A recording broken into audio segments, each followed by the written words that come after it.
हरे कृष्णा।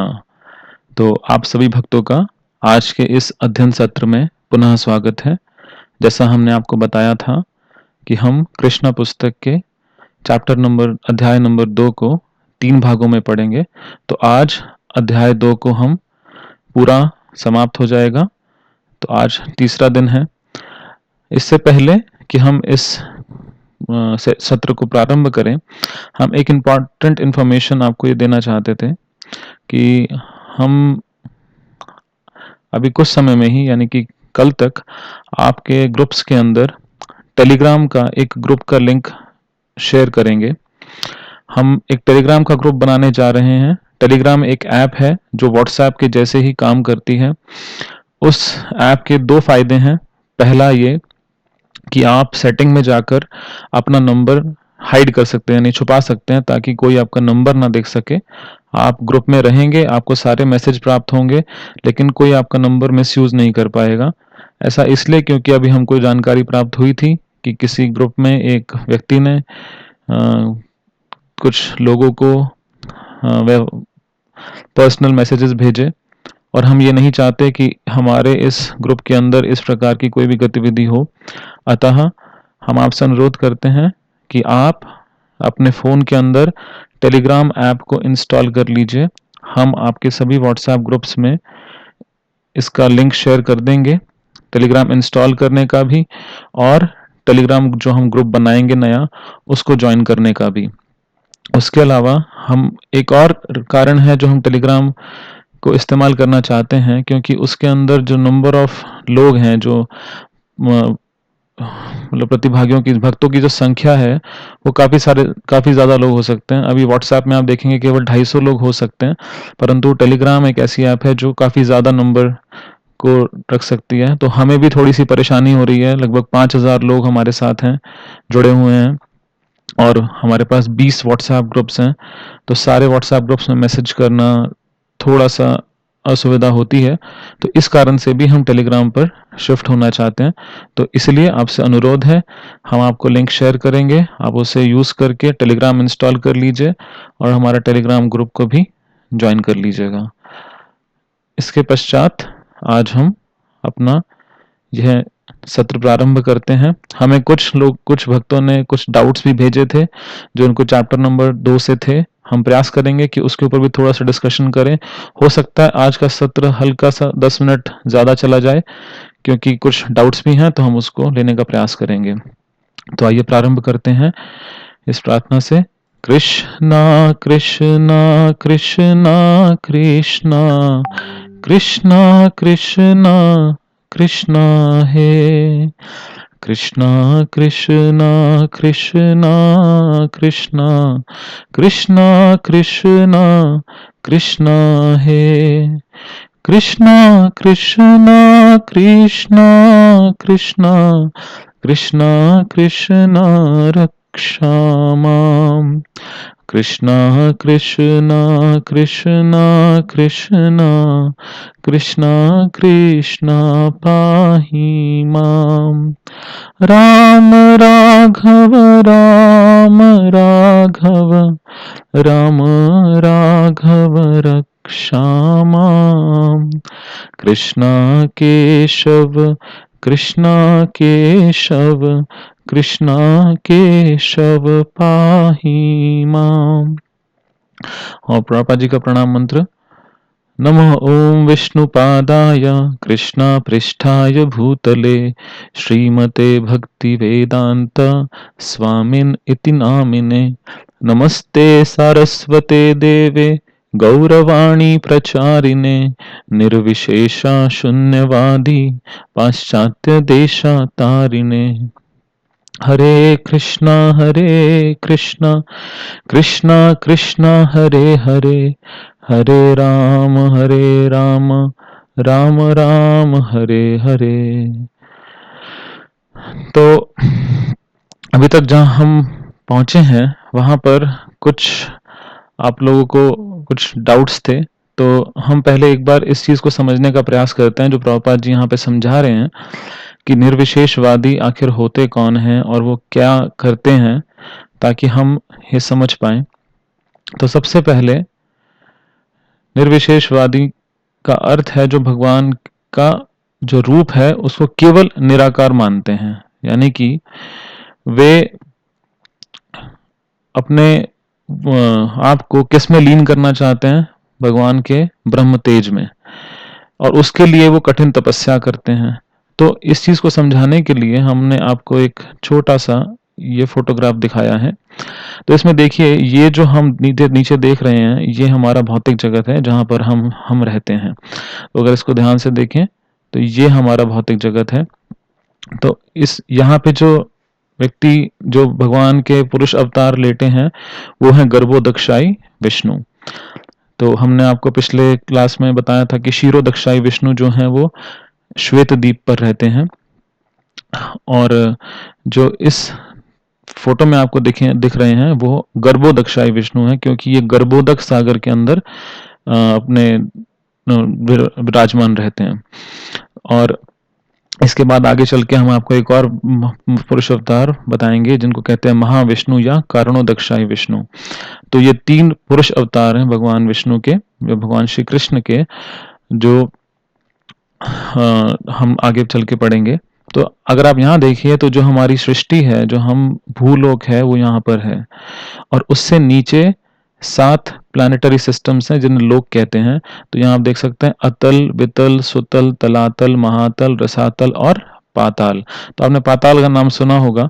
ये बाकी भी जो हैं ये निचले लोक हैं, और इससे ऊपर अगर आप देखेंगे तो यहाँ पर ऊपरी लोक हैं, यानी कि भूवरलोक, फिर आता है स्वर्गलोक, महरलोक, जनलोक, तपोलोक, और सबसे ऊपर आता है सत्यलोक जो ब्रह्मा जी का लोक है। इसे ब्रह्मलोक या सत्यलोक कहते हैं। तो आमतौर पे लोगों को 3 लोक पता होते हैं। एक होता है भूलोक जहां हम स्वयं रहते हैं, एक होता है स्वर्गलोक या जहाँ पे इंद्र का लोक है, और एक पता होता है पाताल लोक।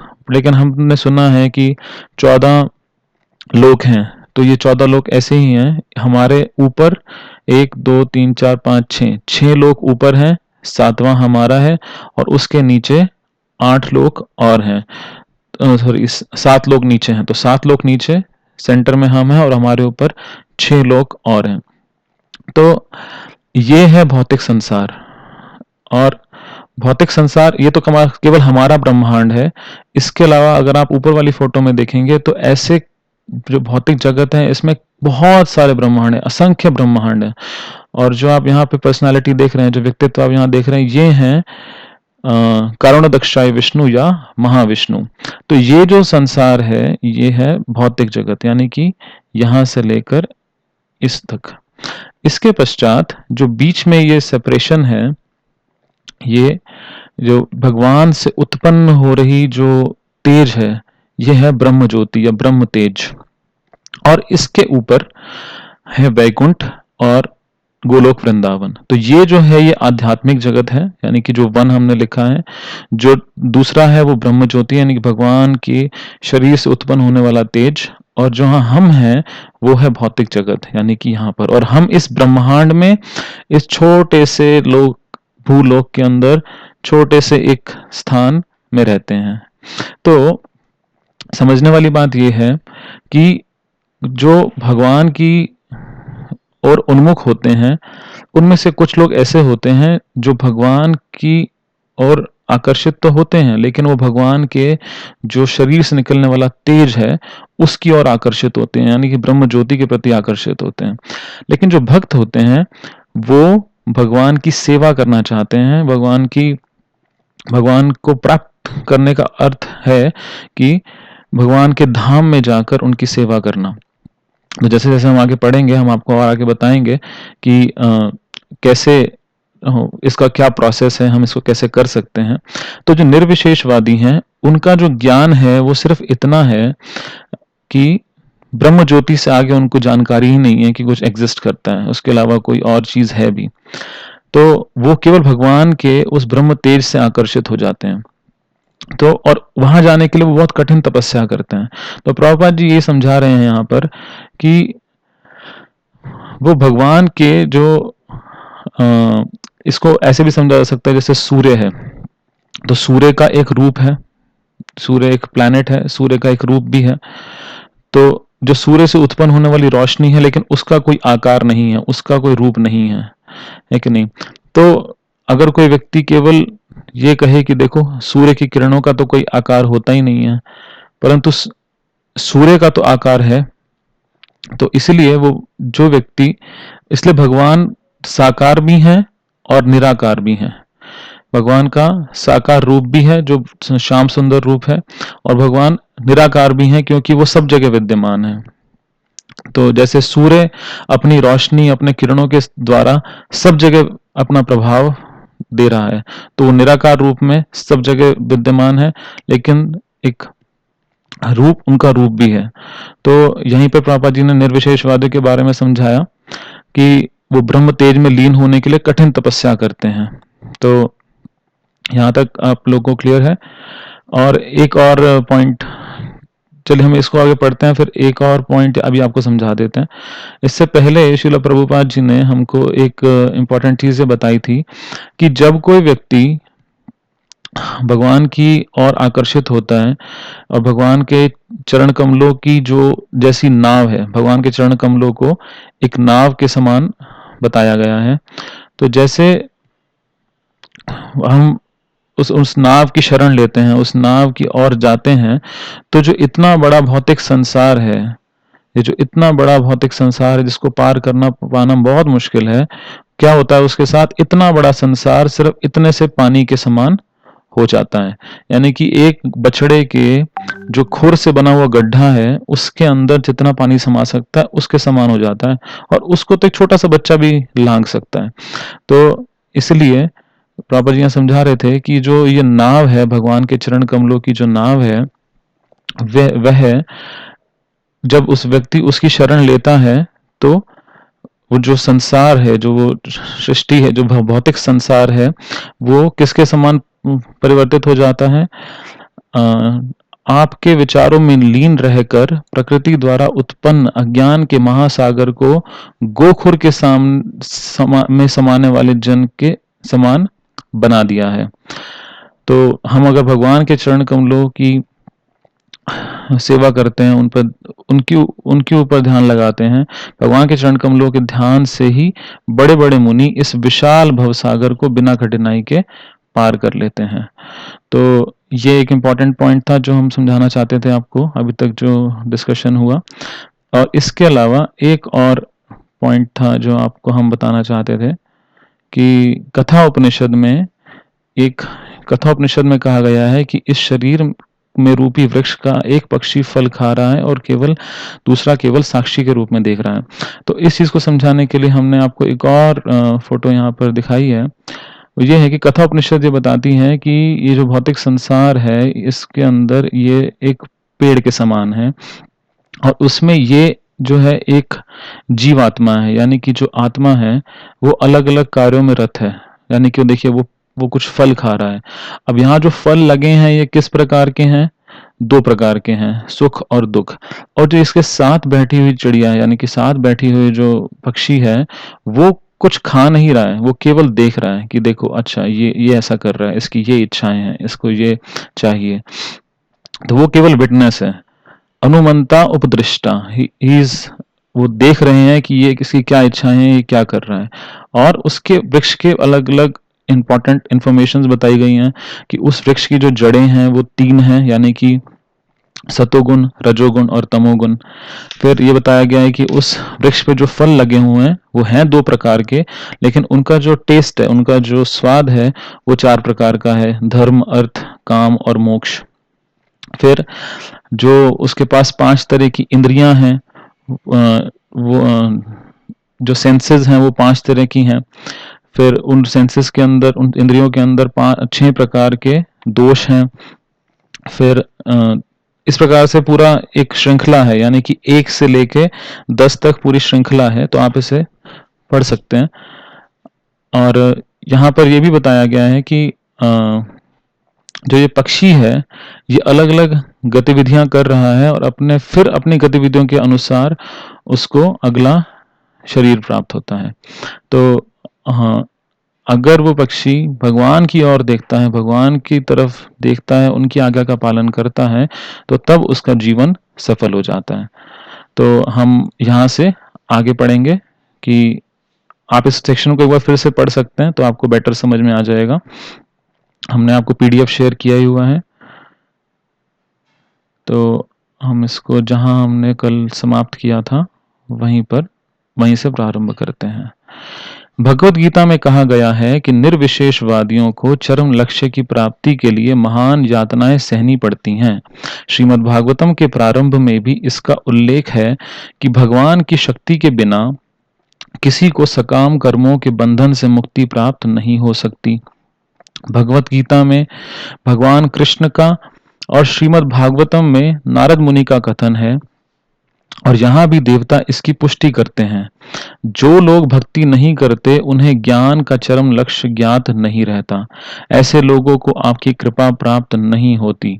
निर्विशेषवादी केवल यह सोचते हैं कि वे मुक्त हैं, किंतु वास्तव में उनमें भगवान के लिए कोई भावना नहीं होती। वह सोचते हैं कि कृष्ण जब इस जगत में आते हैं तो वे भौतिक शरीर धारण करते हैं।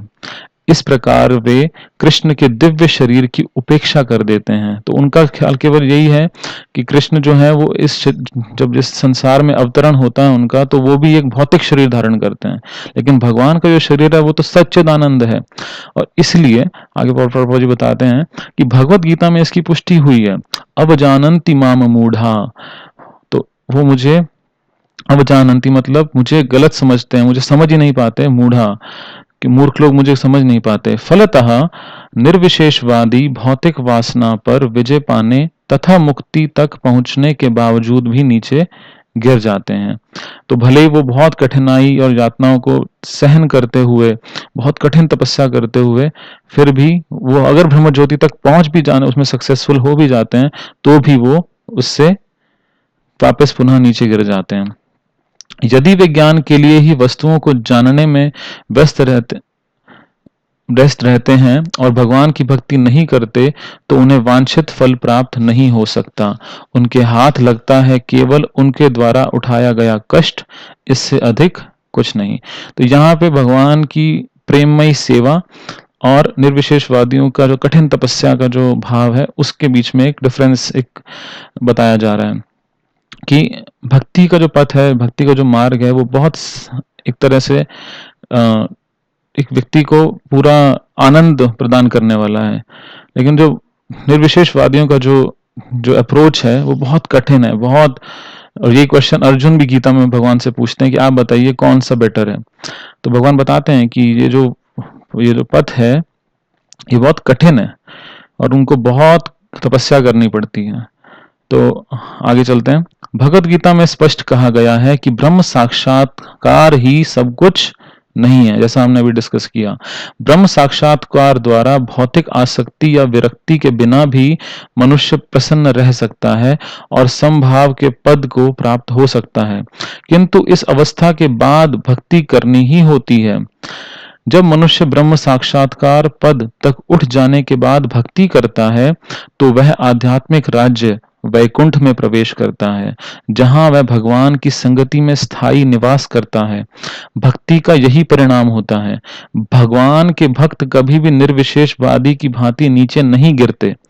यदि वह नीचे गिरते भी हैं, तो भगवान में प्रेम पूर्वक अनुरक्त रहते हैं। भक्ति के मार्ग में भले ही उन्हें समस्त प्रकार के अवरोध मिलते हों, किंतु वे बिना डर के स्वतंत्रता पूर्वक ऐसे अवरोधों को पार कर सकते हैं। शरणागत होने के कारण उन्हें विश्वास रहता है कि कृष्ण सदा उनकी रक्षा करेंगे। कृष्ण ने भगवत गीता के वचन में रखा गया है कि मेरे भक्तों का कभी विनाश नहीं होता, नामे भक्त्या प्रणश्यति। तो भगवान अर्जुन को कहते हैं कि तुम ये बात डिक्लेयर करो, तुम इस बात को घोषित करो कि मेरे भक्त का कभी विनाश नहीं होता। तो प्रभुपाद जी यहाँ पे भक्ति के मार्ग को और निर्विशेषवादियों के मार्ग को बहुत क्लियरली समझा रहे हैं कि भक्तों का कभी अपनी पतन नहीं होता, और अगर हो भी जाए तो भी वो भगवान की प्रेममय सेवा में अनुरक्त रहते हैं। तो आगे देवतागण क्या प्रार्थना करते हैं? देवताओं ने आगे कहा, हे प्रिय भगवान, इस भौतिक जगत के सभी जीवों के कल्याण के लिए आप अपने आदि विशुद्ध रूप में, शुद्ध सत्व के सनातन रूप में प्रकट हुए हैं। आपके प्राकट्य का लाभ लेते हुए अब वे सभी पूर्ण पुरुषोत्तम परमेश्वर की प्रकृति एवं रूप को अत्यंत सरलता से समझ सकते हैं। चारों आश्रमों के व्यक्ति, ब्रह्मचारी, गृहस्थ, वानप्रस्थ और सन्यासी सभी आपके प्राकट्य का लाभ उठा सकते हैं। हे लक्ष्मीपति भगवान, जो भक्त आपकी सेवा में लगे हुए हैं वे निर्विशेषवादियों की तरह अपने उच्च पद से नीचे नहीं गिरते। भक्तगण आपके द्वारा रक्षित होकर मुक्ति के मार्ग में बाधक माया के अनेक सेनापतियों के सिरों को लांघ जाते हैं। हे प्रभु, आप जीवों के लाभ के लिए अपने दिव्य शाश्वत रूप में प्रकट होते हैं, जिससे वे आपका साक्षात दर्शन कर सकें और वेदों के अनुष्ठानों, योगिक ध्यान तथा शास्त्र विहित भक्ति के द्वारा आपको पूजा की भेंटें अर्पित कर सकें। हे भगवान, यदि आप अपने सत चित आनंद रूप में, जो आपके पद के बारे में सभी प्रकार की मन घड़ंत अविद्या को दूर करने वाला है, न प्रकट होते तो सभी लोग अपने अपने भौतिक गुणों के अनुसार आपके विषय में केवल कल्पना करते रहते। तो देवता भगवान को एक तरह से धन्यवाद कर रहे हैं कि क्योंकि आप आ गए, अब आप प्रकट होने वाले हैं, तो जो लोग केवल कल्पना करते हैं कि भगवान ऐसे होंगे, भगवान वैसे होंगे, तो उन सब की भ्रांतियां नष्ट हो जाएंगी और उनके उनके वो स्पष्ट रूप से समझ पाएंगे कि भगवान कैसे हैं, वो सच्चिद आनंद हैं। तो उनके जो मन घड़ंत अविद्या दूर हो जाएगी, क्योंकि नहीं तो व्यक्ति अपने भौतिक गुणों के अनुसार आपके विषय में कुछ भी कल्पना करता रहेगा। कृष्ण अवतार भगवान के समस्त काल्पनिक मूर्ति विज्ञान का मुंह तोड़ जवाब है। प्रत्येक व्यक्ति प्रकृति के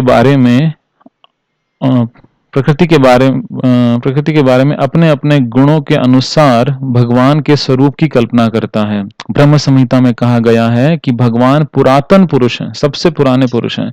अतः कुछ धर्म अनुयायी कल्पना करते हैं कि ईश्वर अत्यंत प्राचीन होगा, अतः वे भगवान को अत्यंत वृद्ध पुरुष की भांति अंकित करते हैं। तो लोग सोचते हैं कि भगवान तो सबसे पुराने व्यक्ति हैं, तो उनकी बड़ी बड़ी दाढ़ी लगा देते हैं, उनके सफेद बाल लगा देते हैं, ऐसे फोटो बना देते हैं कि भगवान बहुत बूढ़े होंगे क्योंकि वो बहुत पुराने, सबसे पुराने व्यक्ति हैं। किंतु उसी ब्रह्म संहिता में इसका प्रतिवाद भी हुआ है कि यद्यपि वे समस्त जीवों से प्राचीन हैं तथा उनका शाश्वत रूप सदैव तरुण है, तरुण यानी कि एकदम नव यौवन, तो उनका शाश्वत रूप क्या है? तरुण है, यानी कि एक 16 साल के बालक के रूप में उनका हमेशा उनका ऐसा ही रूप रहता है। श्रीमद् भागवतम में इस प्रसंग में यह शब्द प्रयुक्त है, विज्ञानम अज्ञानभिद आपमार्जनम। विज्ञानम का अर्थ है कि भगवान संबंधी दिव्य ज्ञान। विज्ञानम का अर्थ अनुभूत ज्ञान भी है, यानी कि एक्सपीरियंशियल नॉलेज, जो ज्ञान अनुभव करके प्राप्त हो। दिव्य ज्ञान कुरु परंपरा की अवरोही विधि से स्वीकार किया जाता है, जैसे ब्रह्म संहिता में ब्रह्मा इस कृष्ण ज्ञान को प्रस्तुत किया। ब्रह्मा ने इस कृष्ण ज्ञान को प्रस्तुत किया। यह ज्ञान अज्ञान भिद आपमार्जनम है, जिसका अर्थ है वह जो सभी प्रकार के ज्ञान की कल्पनाओं को नष्ट कर सके। अज्ञान के वशीभूत होकर लोग भगवान के स्वरूप की कल्पना करते हैं और उनकी कल्पना के अनुसार कभी वह साकार होते हैं तो कभी निराकार होते हैं। तो कुछ लोग कहते हैं कि हाँ भगवान का रूप है, कुछ लोग कहते हैं नहीं भगवान का तो कोई रूप नहीं है, भगवान तो सब जगह है। किंतु ब्रह्म संहिता में कृष्ण का प्रस्तुतिकरण विज्ञानम है, अर्थात वैज्ञानिक है, अनुभूत ज्ञान है, जिसे ब्रह्मा ने प्रदान किया कि यह विज्ञान समस्त प्रकार के चिंतन परक विद्या, यानी कि जो चिंतन से बनाई गई विद्या को सदैव मात देता है। अतः आप कृष्ण रूप में अवतार लिए बिना ना तो अज्ञानभिद आपमार्जनम यानी चिंतन परक ज्ञान के अज्ञान का नाश और ना ही विज्ञान का साक्षात्कार किया जा सकता है। अज्ञानभिद आपमार्जनम दूसरे शब्दों में आपके अवतार से काल्पनिक ज्ञान की अविद्या मिट जाएगी और भगवान ब्रह्मा जैसे अधिकारियों के अनुभूत ज्ञान की स्थापना होगी।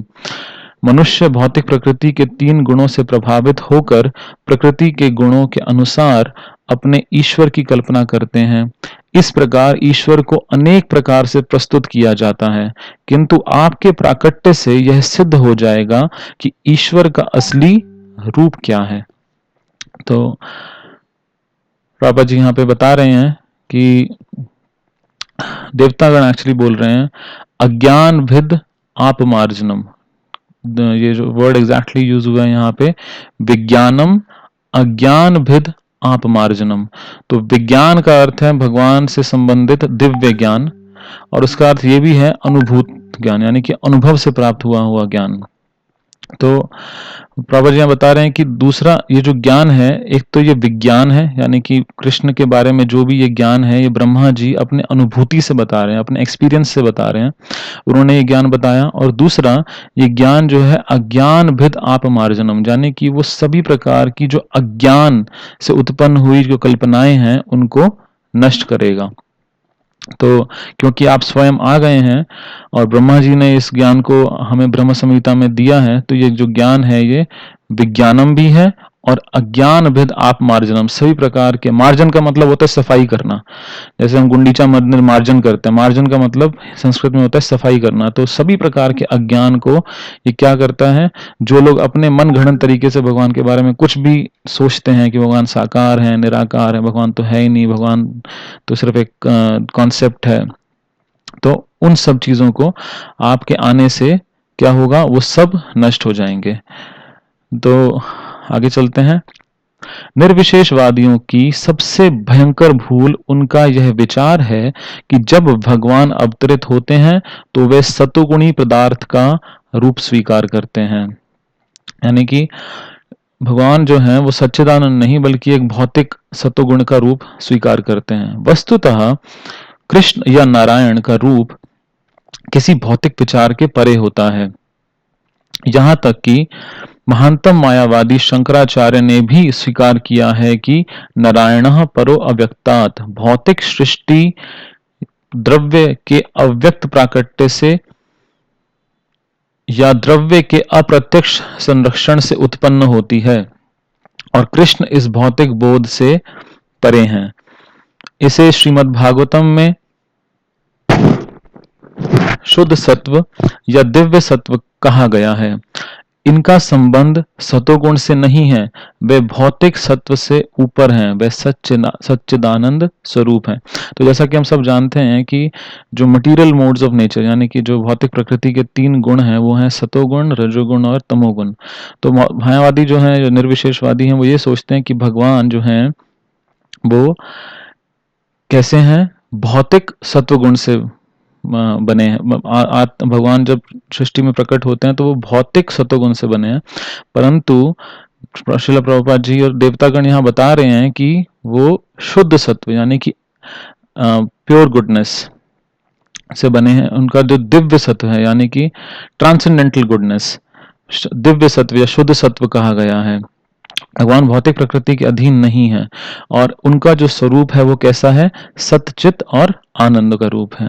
हे प्रभु, जब आप विभिन्न अवतारों में प्रकट होते हैं तो विभिन्न परिस्थितियों के अनुसार आप भिन्न भिन्न नाम और रूप धारण करते हैं। सर्व आकर्षक होने के कारण आपका नाम कृष्ण है। अपने दिव्य सौंदर्य के कारण आप श्याम सुंदर कहलाते हैं। श्याम का अर्थ है सांवला। फिर भी कहा जाता है कि आप हजारों काम देवों से अधिक सुंदर हैं।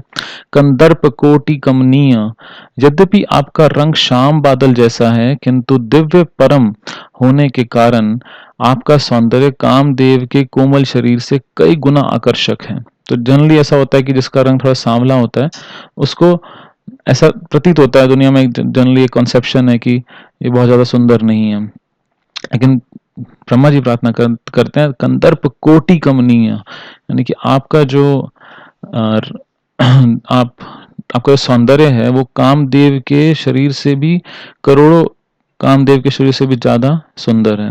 कभी कभी आप गिरधारी कहे जाते हैं क्योंकि आपने गोवर्धन पर्वत धारण किया था।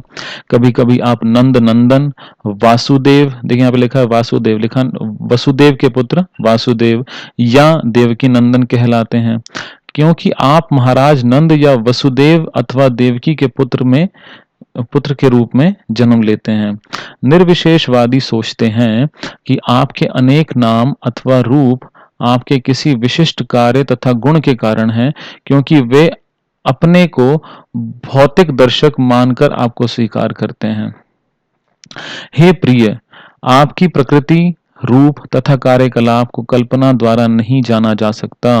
आपकी प्रकृति, दिव्य रूप, नाम तथा गुणों को समझने के लिए मनुष्य को पहले भक्ति करनी होगी। वस्तुतः जिस व्यक्ति में आपके चरण कमलों की सेवा के लिए रंच भी रुचि होती है, वही आपकी प्रकृति, रूप तथा गुण को समझ सकता है। तो ये बहुत अच्छी बात बताई श्रील प्रभुपाद जी ने यहाँ पे हमें, कि वस्तुतः जिस व्यक्ति में भी आपके चरण कमलों की सेवा करने के लिए रंच भी रुचि होती है, वही आपकी प्रकृति, रूप तथा गुण को समझ सकता है। तो भगवान को अगर आपको समझना है, तो आपको उनके चरण कमलों की सेवा के लिए थोड़ी सी रुचि तो हमको चाहिए, उत्पन्न करनी होगी प्रयास करके, तभी हम भगवान को समझ सकते हैं। अन्य लोग लाखों वर्षों तक चिंतन करते रहने पर भी आपकी वास्तविक स्थिति का एक अंश भी नहीं समझ पाते। दूसरे शब्दों में, अभक्त कभी भगवान कृष्ण को नहीं समझ सकते, क्योंकि योग माया का आवरण कृष्ण के वास्तविक स्वरूप को ढके रहता है, जैसा कि भगवत गीता में पुष्टि हुई है। नाहम प्रकाशः सर्वस्य, भगवान कहते हैं कि मैं हर एक के लिए प्रकाशित नहीं हूं। तो भगवान के बारे में बहुत सारे धारणाएं हैं पूरे भौतिक जगत में, हर व्यक्ति का अपनी एक धारणा है। तो भगवान वही बता रहे हैं कि मैं हर व्यक्ति को प्रकाशित नहीं होता। क्यों नहीं होता? मैं किससे ढका हूं? हमने इनके बारे में पहले ही पढ़ा था। किससे ढके हैं भगवान? योग माया से। अपनी जो चीफ पोटेंसी, जो सबसे उनकी क्लोज, उनकी जो मुख्य शक्ति है, योग माया से अपने आप को वो उसके कर्टन से उसका कर्टन रहता है। तो हर व्यक्ति भगवान को नहीं समझ सकता। जब कृष्ण ने अवतार लिया तो वे वस्तुतः कुरुक्षेत्र के युद्ध क्षेत्र में उपस्थित थे और सब ने उन्हें देखा भी था, किंतु उनमें से हर एक व्यक्ति यह नहीं जान सका कि वे भगवान हैं। फिर भी उनकी उपस्थिति में मरने वाले प्रत्येक व्यक्ति को भवबंधन से पूर्ण मुक्ति मिली और वह वैकुंठ लोक को भेज दिया गया। तो देखिए कितना सौभाग्य था। जितने भी लोग कुरुक्षेत्र की भूमि में जितने लोग मरे, उन सब ने क्या प्राप्त किया? वो भव बंधन से पूर्ण मुक्ति प्राप्त हुई और वो वैकुंठ चले गए। और प्रभुपाद जी बता रहे हैं कि हर व्यक्ति ने उनको देखा था, भगवान को देखा था कुरुक्षेत्र के युद्ध क्षेत्र में, लेकिन फिर भी हर व्यक्ति को नहीं पता था कि ये सामने व्यक्ति हैं मेरे, जो भगवान, ये जो कृष्ण है, ये भगवान है। केवल कुछ लोग ही जानते थे कि वास्तविकता में यह भगवान है।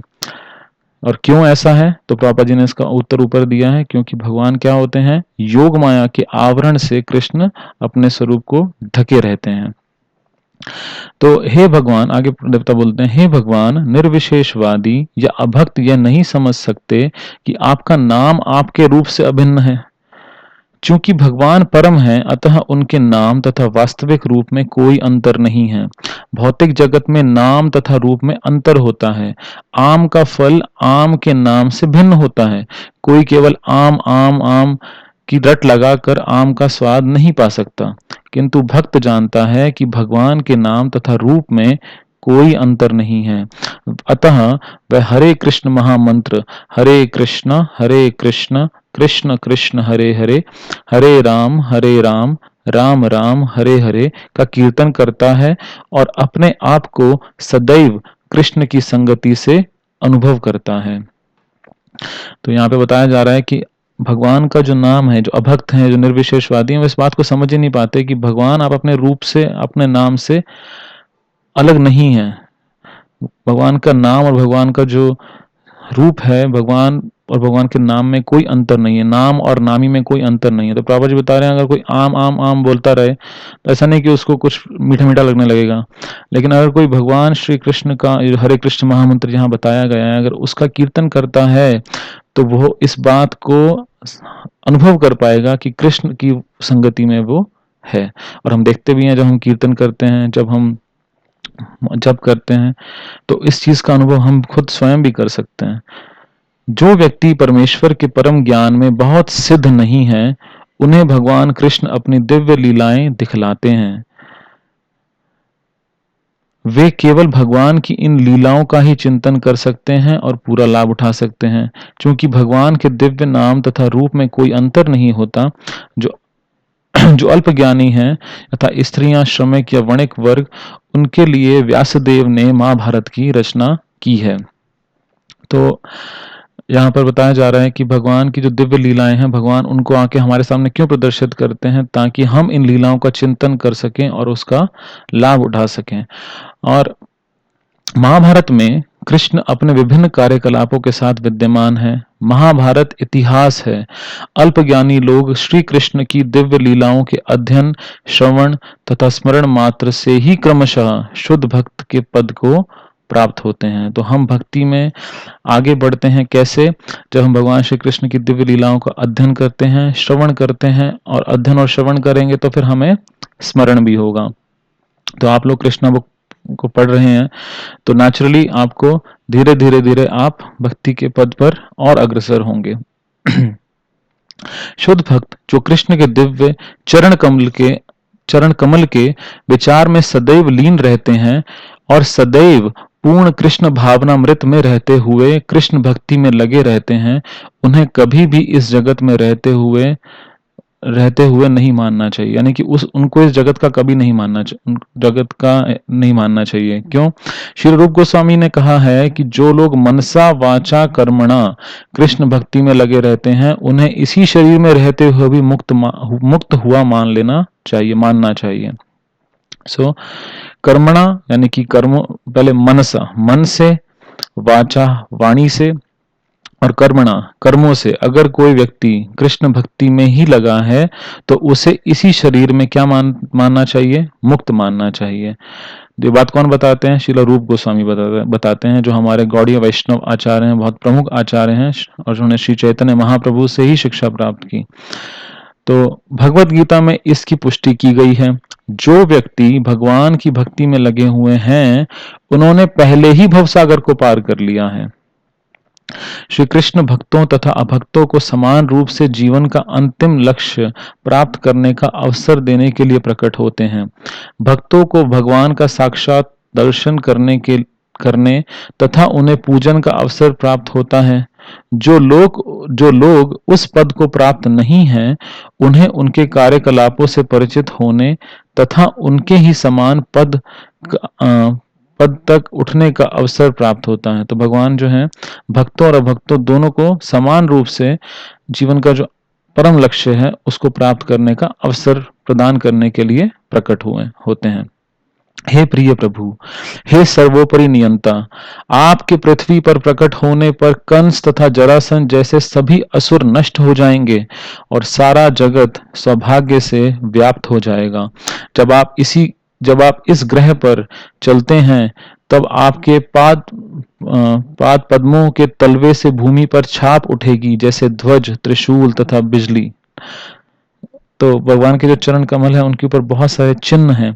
तो उनमें से 3 का यहाँ नाम बताया गया है। एक तो ध्वज, एक त्रिशूल और एक बिजली। आई थिंक इंग्लिश में इसका एग्जैक्ट नाम शायद चेक करना पड़ेगा। तो इस प्रकार आप पृथ्वी एवं स्वर्गलोक में रहने वाले हम सभी पर कृपा करेंगे, क्योंकि हमें उन चिन्हों को देखने का सौभाग्य प्राप्त होगा।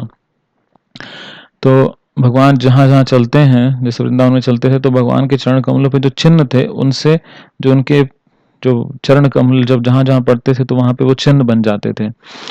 तो हम जैसा आगे एक चैप्टर में पढ़ेंगे कि अक्रूर जी जब वृंदावन में आए भगवान को लेने के लिए, तो वहां पर आते ही उन्होंने भगवान के चरण चिन्ह देखे और भगवान के चरणों को देखते ही वो मूर्छित हो गए, इतने भावावेश में आ गए।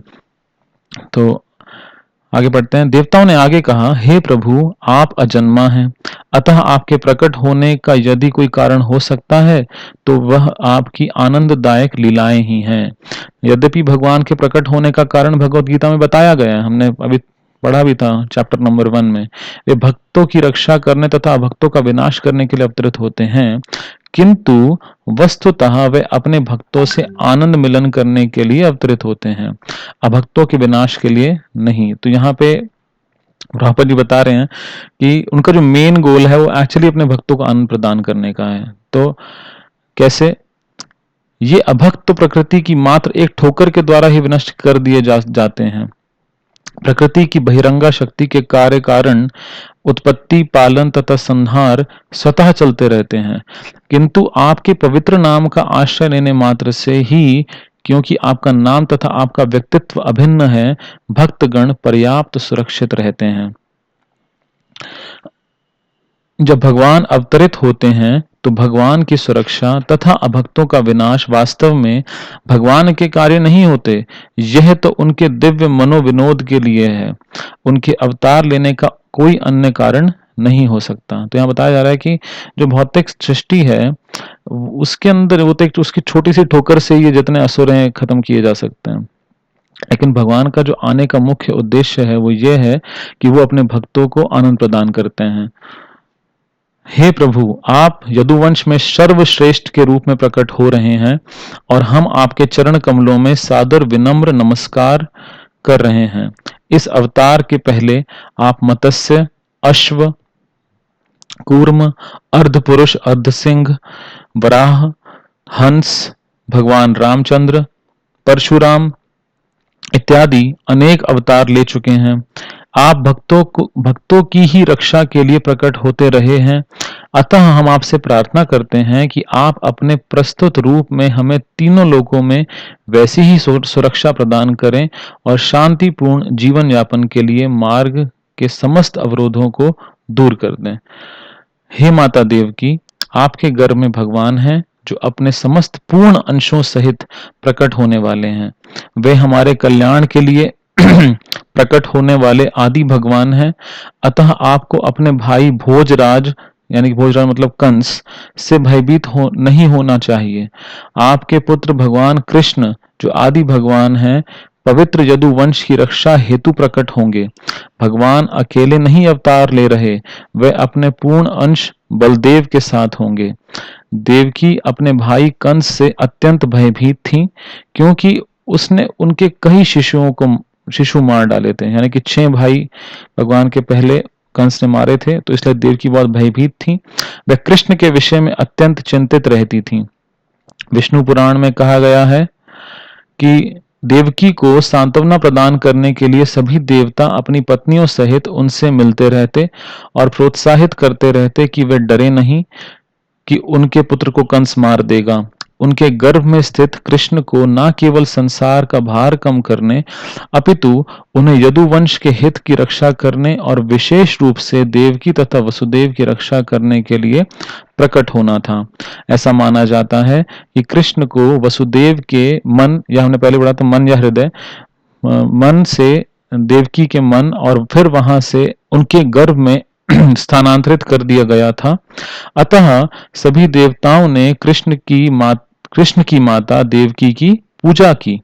इस प्रकार भगवान के दिव्य रूप की पूजा करने के पश्चात ब्रह्मा तथा शिव जी को आगे करके सभी देवता अपने स्वर्गिक लोकों को चले गए। तो जो देवतागण है वो उस लोक हमने आपको दिखाया था स्वर्ग लोक में, वहां रहते हैं। इस प्रकार लीला पुरुषोत्तम भगवान श्री कृष्ण के अंतर्गत देवताओं द्वारा गर्भस्थ भगवान कृष्ण की स्तुति नामक द्वितीय अध्याय का भक्ति वेदांत तात्पर्य पूर्ण हुआ। तो हमने आज ये चैप्टर ओवर हो गया, हमारा समाप्त हो गया। तो अगली बार से हम अगला जो हमारा रीडिंग सेशन होगा वो अब सोमवार को होगा। कल हमारा टेस्ट है, तो जैसा कि आप जानते हैं कल 28 जून है, सॉरी हिंदी में 28 जून है, रविवार 8:30 से 9:15 तक हमारा टेस्ट होगा। अब हम टेस्ट का मॉडल चेंज कर रहे हैं। इसके ऊपर भी हम एक छोटी सी वीडियो हो सकता है पोस्ट करें, नहीं तो अभी इसमें आपको जानकारी दे देते हैं। अब टेस्ट होगा वैसे ही, आपको लिंक प्राप्त होगा, आपको उसमें भाग लेना होगा, परंतु आप जब टेस्ट में भाग लेंगे उस समय पर आपको उसी वक्त अपना रिजल्ट दिख जाएगा, आपको अपने मार्क्स भी पता लग जाएंगे, पर आपको ये नहीं बताया जाएगा कि अभी सही जवाब क्या है। सही जवाब आपको अगले दिन बताए जाएंगे और आपका जो विनर्स हैं वो भी हम आपको नेक्स्ट डे या फिर उससे अगले दिन आपको डिक्लेयर करके बता देंगे। तो आप सबका हार्दिक धन्यवाद इस सत्र में पार्टिसिपेट करने के लिए। और मंगल आरती का लिंक हम आपको शेयर करते हैं, जो लोग पार्टिसिपेट करना चाहते हैं आप उसमें करिए। और आज शाम को एक सत्र है जिसकी इंफॉर्मेशन आपको हमने व्हाट्सएप ग्रुप में दी है। वो yoga for the modern age के नाम से ये एक प्रोग्राम है जो हिज ग्रेस अमल कृष्ण प्रभु जी लेंगे। ये शाम को 7 बजे प्रारंभ होगा। तो ये यूट्यूब लाइव पर भी आएगा और आई थिंक जूम पर भी आएगा। तो आप उस मैसेज को देख सकते हैं और इसमें भाग ले सकते हैं। तो आप सबको बहुत बहुत शुभकामनाएं। कल हमारा टेस्ट है 8:30 से 9:15। तो आप एक बार कृष्णा बुक चैप्टर अध्याय 2 को फिर से पुनः एक बार पढ़ लीजिए ताकि आप अच्छे से एग्जाम में पार्टिसिपेट कर पाएं। और आपको कल रिजल्ट प्राप्त नहीं हुआ उसके लिए हम क्षमा चाहते हैं। और आप सबने हमें यह मौका दिया है कि हम आपकी सेवा कर पाएं। हम पुनः आपको धन्यवाद करते हैं। हरे कृष्णा। श्रील प्रभुपाद की जय।